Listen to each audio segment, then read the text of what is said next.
Hello crafty people, today we're going to be making the Soul Reaper badge. Now I've never actually read or seen Bleach, so I wasn't sure about the colors. I did this by looking at pictures on the internet, and pretty much every picture had this a different color, but this seemed to be the one that I saw the most, was the gray with the black inlay. This is totally cardboard other than the top, which I did out of craft foam just because it's easier to cut. You can do it out of cardboard if you want to make the whole thing free though. It's just a little bit harder to cut if it's cardboard. So grab some cardboard and some scissors and let's get started.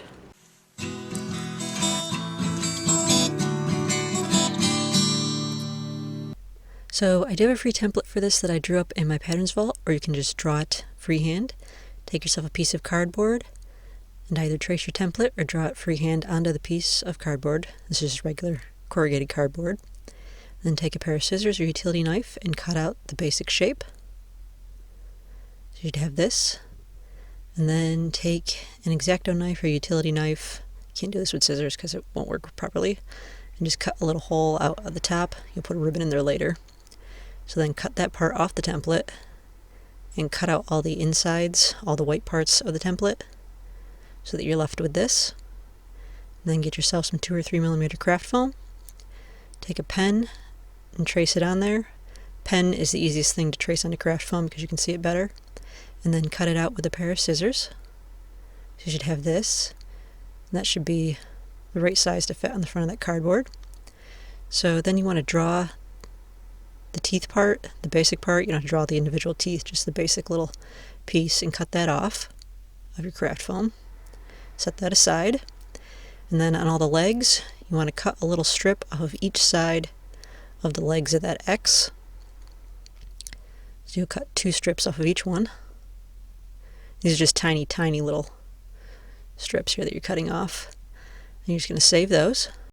And so then you'll need to cut the eyes out of the craft foam. So it's easier to just draw these onto the craft foam and cut them out, because otherwise you have to cut them out of the template and then trace them and then cut them out of the craft foam anyway.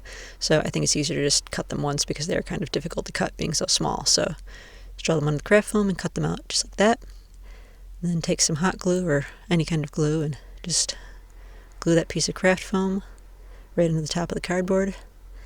And then all those 2 little legs you saved from each piece, put those back in, leaving just a little bit of space so that you get the open space in between. And that piece that you cut off with the teeth, you got to turn that into teeth. So just cut that into 4 little pieces to make the teeth, and then put those on, glue those on one by one. Then coat the entire thing with 3 coats of white school glue, waiting for each coat to dry in between. Then when everything's dry, cover the cardboard parts and the outside ring in gray paint. And you want to do inside the eyes and between the teeth and everything too. So you should have that. And then for your finishing touch, slide your ribbon through there. Then you'll be able to tie that to the sword or whatever you want to tie it to. And I will eventually be making the sword as well, but here is what the badge looks like. And if you want to hide the corrugated part, you can just glue some paper onto the side and paint that gray as well. And quick shout out to Bob. Thank you very much for the PayPal tip. It's greatly appreciated.